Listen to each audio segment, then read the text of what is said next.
Hello', মোৰ নাম জয়ন্ত মাধৱ তামুলী। মই এটা ষ্ট্ৰেংথ আৰু conditioning Koch and sports nutritionist. মই এনেই মানে বিভিন্ন জেগাত মই কাম কৰিছোঁ, ডুবাই, মুম্বাই, দিল্লী। এতিয়া বৰ্তমান মই নিজৰ জেগালৈ উভতি আহিছোঁ। এণ্ড তাকে মই আজি তেওঁক লগ পাই পেলাই আমি এনেই সৰু সুৰা কথা এটা পাতি আছিলোঁ। চ' সেইটোৱে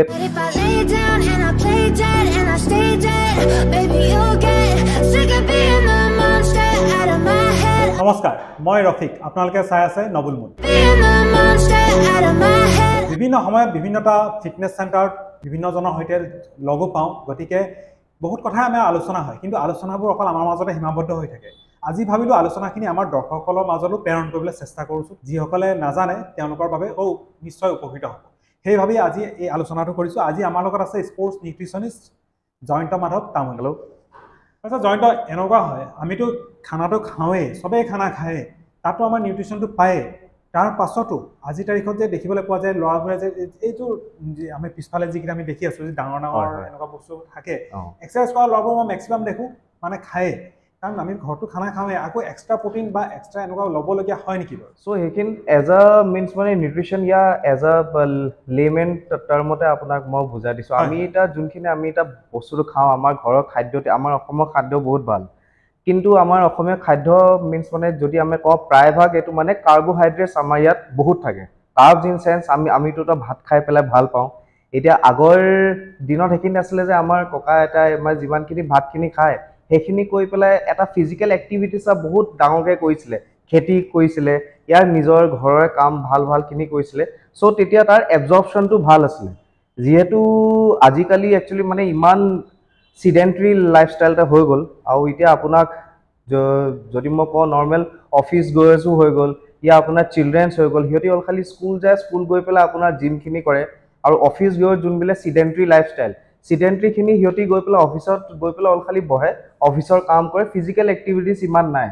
চ' যদি আপোনাক মিনছ মানে কওঁ যে প্ৰটিন আমাৰ লাইফষ্টাইলত আজিকালি কিয় ইমান সেইটো হয়, এটা প্ৰটিন একচুৱেলি আপোনাৰ মানে আমাৰ চবখিনিৰ কাৰণে লাগে। Protein is requirement for our whole body, for my hair to our nails.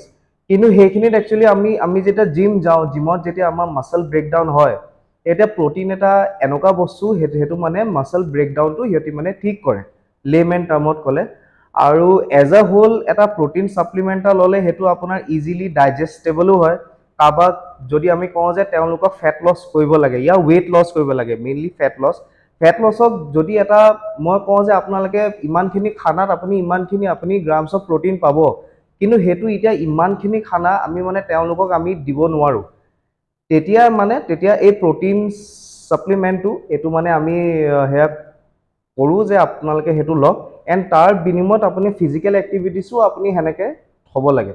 So' for day to day activities আমাৰ এটা প্ৰটিন ছাপ্লিমেণ্ট এটা ৰিকুৱাৰমেণ্ট হয়। আৰু এইটোতো খুব দৰকাৰী কথাই আছিলে, প্ৰটিন ছাপ্লিমেণ্ট কি কাৰণে লাগে। তাৰপিছতো আমাৰ কিছুমান মানুহৰ মানে ৰেজিষ্টেঞ্চ, যিটো বডি ৰেজিষ্টেঞ্চ খুবেই ভাল, বা আৰু ষ্ট্ৰেংথ ট্ৰেইনিঙো কৰি থাকে। ষ্ট্ৰেংথ ট্ৰেইনিং কৰি থকা আৰু বডিৰ ৰেজিষ্টেঞ্চ থকাৰ পাছতো এজন নিউট্ৰিশ্যনৰ লগত কনচাল্ট কৰাটো জৰুৰী নে বাৰু? সেইটো মই ভাবোঁ চবৰে বডি গ'লছবিলাক বেলেগ, বডি টাইপছবিলাক বেলেগ। যেনেকৈ মই চাইণ্টিফিক টাৰ্মত কওঁ যে মেছ'মৰ্ফ, এণ্ড'মৰ্ফ, এক্ট'মৰ্ফ। এতিয়া এক্ট'মৰ্ফ এটা এনেকুৱা এটা বডি টাইপ আপোনাক কওঁ, যেনেকৈ মানে আমি আগতে শুনিছিলোঁ যে ই খায়ে থাকে কিন্তু ই মানে বডিত একো নালাগে। চ' সেইখিনিত এতিয়া আমি সেইখিনিত কি পাৰ্ট প্লে কৰোঁ, কিছুমানে আহি পেলাই কয় যে ছাৰ মোক এনেকুৱা এটা ডাইট দিয়ক যোনটোতে মই বাঢ়িব পাৰোঁ। কিন্তু সেইখিনিত আমি এতিয়া চাম যে তেখেতসকলৰ বডি আপোনাৰ লিপিড প্ৰফাইলছখিনি কেনেকুৱা, কিডনী ফাংচন কেনেকুৱা, লিপিড ফাংচনছখিনি কেনেকুৱা, তাৰ ওপৰত চাই পেলাই তেখেতসকলক আমি স্ক্ৰীন কৰোঁ যে কোনটো বডি টাইপত পৰে। তাৰপিছত সেই বিনিময়ত আমি এটা ডাইট এটা প্ৰিপেয়াৰ কৰোঁ, আৰু সেইখিনিৰ লগতে কিছুমান ছাপ্লিমেণ্টছো আমি মানে এড কৰোঁ সেইখিনিত, তেতিয়া এটা মানে ইজি এচিভেবল গ'ল এটা পাওঁ। So' for every athlete one needs to be concern with a nutritionist. এইটো উত্তৰটো ভাল লাগিলে। বস্তুটো এনেকুৱা, মই বহুতজনক পাইছোঁ বোলে কল খায়ে থাকোঁ কিন্তু মই শকত নহওঁ, আৰু কিছুমান মানুহ আছে মই যিমান নেখালেও বোলে মই ক্ষীণ নহওঁ বোলে। এনেকুৱা এটা প্ৰব্লেমো নহয় জানো? হয়, সেইটো আপোনাৰ যিহেতু এতিয়া মই ক'লোঁ দিছ ফলছ আণ্ডাৰ আপোনালোকে ঘৰত আপুনি কেনেকৈ সৰুৰ পৰা আপুনি আপোনাৰ খাদ্যটো কেনেকুৱা আপোনাৰ হৈছে, আপুনি এটা বেছ প্ৰটিন লেভেল ইয়া কাৰ্বছ লেভেল ইয়া ফেট লেভেল আপোনালোকে ঘৰত পাইছেনে নাই, ইয়া আপোনাৰ লাইফষ্টাইলটো কেনেকুৱা। মই কিয় এইটো বাৰে বাৰে কৈ আছোঁ, আমাৰ লাইফষ্টাইল বহুত মেটাৰ কৰে। আজিকালি যুগত আমাৰ মানে যোনটো ছ'চাইটি আছে, ইটছ আ প্ৰ'ন ডিজিজ ছ'চাইটি। আমাৰ বহুত ডায়েবেটিছ হ'ল, আমাৰ থাইৰয়ড আছে চবৰে, প্ৰায়ভাগ মানে 80% আমাৰ সেইখিনি হয়। চ' মই এইখিনি সেয়া কওঁ যে ইটছ আ লাইফষ্টাইল ডিজিজ। আমাৰ এইটো মানে ভিতৰত নাথাকে। যেনেকৈ আপোনাক কৈছোঁ এক্টিভ লাইফষ্টাইল অকণমান হ'ব লাগে, সেইখিনিতে আপোনাক মিনছ মানে ফিটনেছটো কৰিব লাগে। চ' সেইকাৰণে fitness is required for your daily activities. এতিয়া ফিটনেছ বুলি ক'লে ফিটনেছ কনচালটেণ্ট হিচাপে কেনেকুৱা ধৰণে কামবোৰ কৰা হয় বাৰু? চ' এতিয়া ফিটনেছ কনচালটেণ্ট মিনছ এতিয়া আমাৰ ওচৰলৈ যোন সেয়া আহে যে sir we need training from you, মোৰ মানে আপোনাৰ পৰা মই ডায়েট বিচাৰোঁ। চ' তেখেতসকলক ফাৰ্ষ্টত মই স্ক্ৰীন কৰিব লাগে কি আপুনি মানে আপোনাৰ লাইফষ্টাইলটো কেনেকুৱা, আপুনি অফিচ গৈ আছে নে, you are a businessman or you are a student, সেইখিনি উই নিড টু স্ক্ৰীন। এতিয়া স্ক্ৰীনিং টাইম আমি মানে যে কেইদিনমানটোতো আপোনাৰ লগত মই কাম কৰিবই লাগিব। আপোনাৰ ফিটনেছৰ আপোনাৰ ফ্লেক্সিবিলিটি কেনেকুৱা, এণ্ডিউৰেঞ্চ কেনেকুৱা, আপোনাৰ ষ্ট্ৰেংথ কেনেকুৱা। চ' সেইখিনিতে সৰু এটা মই কথা এইখিনিত ক'ব পাৰোঁ যে আজিকালি যুগত মানে বহুতে এইখিনিত কয় যে মই ফিটনেছৰ কাৰণে I am ৱাকিং or I am running. ৱাকিং and running is a part of fitness, it's not total fitness. চ' এতিয়া ৱাকিং আৰু ৰানিং আপুনি কৰি আছে ধুনীয়াকৈ, ইটছ আপোনাৰ কাৰ্ডিঅ'ভাস্কুলাৰ এণ্ডুৰেঞ্চ ভাল হৈ আছে, বাট সেইখিনিতে কওঁ যে ফৰ দ্য লং ৰান আপোনাৰ সেইখিনি ষ্ট্ৰেংথ এণ্ড ৰেজিষ্টেণ্ট ট্ৰেইনিংটো আপোনাৰ ক'ত কাম আহিব যে আপুনি অকণমান অল্ড এজ হৈ গৈছে, আপুনি বেগ দুটাই আপুনি ধৰিছে, কিবা এটা বস্তু আপুনি তলৰ পৰা উঠাই পেলাই ওপৰত থৈছে, ইয়া আপোনাৰ গ্ৰেণ্ড চিলড্ৰেনৰ লগত আপুনি খেলি আছে উইদাউট পেইন ইন ইয়ৰ নিজ অৰ ইন ইয়ৰ বেক, সেইখিনিত আমাৰ এই ষ্ট্ৰেংথ এণ্ড ৰেজিষ্টেঞ্চ ট্ৰেইনিংটো আমাৰ কাম আহে। So' fitness is composite of all the structure. আমাৰ ষ্ট্ৰেংথ হৈ গ'ল, ৱাকিং, running, one needs to be in the all components of fitness. That's call fitness. খুবেই ভাল লাগিলে, দৰ্শকসকলে কথাকেইটা গম পাই নিশ্চয় উপকৃত হ'ব বুলি আশা কৰিছোঁ। শেষত এটা প্ৰশ্ন সুধিব বিচাৰিছোঁ। আমি মানে ষ্টুডেণ্ট লাইফ একদম সৰুৰ পৰাই মই কৈছোঁ প্ৰশ্নটো আৰম্ভ কৰিছোঁ, কাৰণ মোৰ গোটেই ভিউৱাৰ্ছখিনিয়ে 18 to 24 নতুন যিটো চাম উঠি আহিছে, তেওঁলোকে বিভিন্ন ধৰণৰ খাদ্য সম্ভাৰে গ্ৰহণ কৰে। তেওঁলোকৰ বাবেও এই বস্তুটো ল'ব পাৰি নেকি বাৰু? মানে যিটো আমাৰ প্ৰটিন যিটো হয়, প্ৰটিনটো তেওঁলোকেও ল'ব পাৰে নেকি? চ' সেইখিনিত মই এটা কথা কওঁ, ফ্ৰম মাই এক্সপিৰিয়েঞ্চ মই সেইটোৱে কওঁ যে আপুনি if you are 18 to 20 or 21, সেইখিনিত তোমালোকৰ you should eat green leafy vegetables বেছিকৈ, আৰু আপোনালোকৰ যোনখিনি শাক পাচলি আমাৰ এইখিনি আছে সেইখিনি বহুত ভালকৈ খাব লাগে। প্ৰটিন যেতিয়া ঘৰত তোমালোকে মাছ মাংস, fish is a good source of protein, omega 3 থাকে সেইখিনিত। মটন এণ্ড পৰ্কটো আমাৰ ইয়াত বহুত সেয়া চলে, বাট মানে সেইকেইটা অকণমান ৰেজিষ্ট কৰিলে অকণমান ভাল।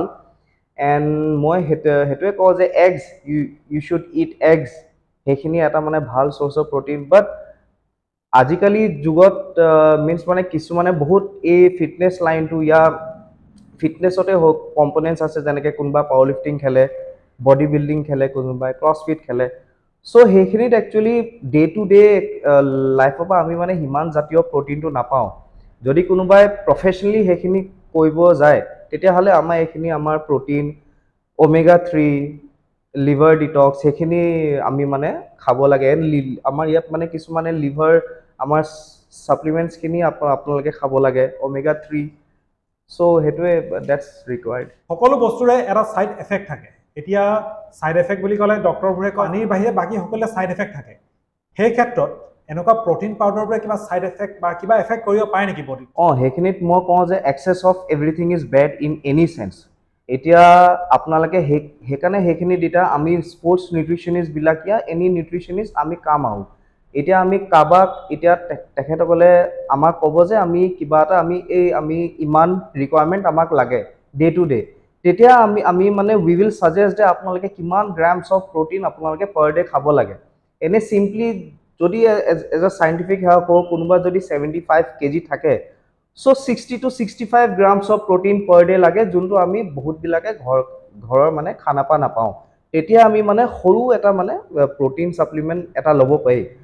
সেইখিনিতো এটা আছে যে যোনবিলাকে মানে তেখেতসকলে জিম কৰি আছে যোনবিলাক দে আৰ নট মানে অকণমান ফিটনেছত আছে ইয়া সেইখিনি আছে সিহঁতৰ কাৰণে প্ৰটিন ৰিকুৱাৰমেণ্টটো অকণমান বেছি কিন্তু কিমান বেছি ল'ব লাগে কিমানখিনি ল'ব লাগে সেইখিনি অকণ মানে কনচাল্ট কৰি লোৱাটো ভাল মানে কথাটো দৰ্শকসকল এনেকুৱা হয় যদি আপুনি কষ্ট কৰি আছে তেন্তে আপোনাক বডিত ৰিকুৱাৰমেণ্ট প্ৰটিনৰ থাকিবই আৰু যদি প্ৰটিনটো কিবা কাৰণে নাপায় মই কেইবাটাও ভিডিঅ' চাইছিলোঁ বা নিউট্ৰিশ্যন এক্সপাৰ্টৰ পৰা মই গম পাইছিলোঁ বডিয়ে এবজৰ্ব কৰিবই মানে আপোনাৰ বডিটো এটা মেচিনটো চলাবই লাগিব চলাবলৈ হয় আপোনাক ইলেক্ট্ৰিচিটি লাগিব ইলেক্ট্ৰিচিটি আপুনি ডাইৰেক্টো ল'ব পাৰে নতুবা আপোনাৰ UPS-ৰ আপুনি ইলেক্ট্ৰিচিটি ইউজ কৰিব পাৰে নতুবা জেনেৰেটাৰ মুঠতে আপোনাক ইলেক্ট্ৰিচিটি লাগিবই আৰু তেতিয়াহে আপোনাৰ বডিটো মানে মেচিনটো আপোনাৰ চলিব ঠিক একেই কথা নিউট্ৰিশ্যনিষ্টজনৰ লগত যিহেতু পাইছোঁ গতিকে নোট কিবা দিব নেকি ফাইনেলি কিনোত মই খালি এটাই ষ্টে ইনটু ফিটনেছ আপোনালোকে লাগিলে যিমানে আপোনালোকে কাম নকৰক মানে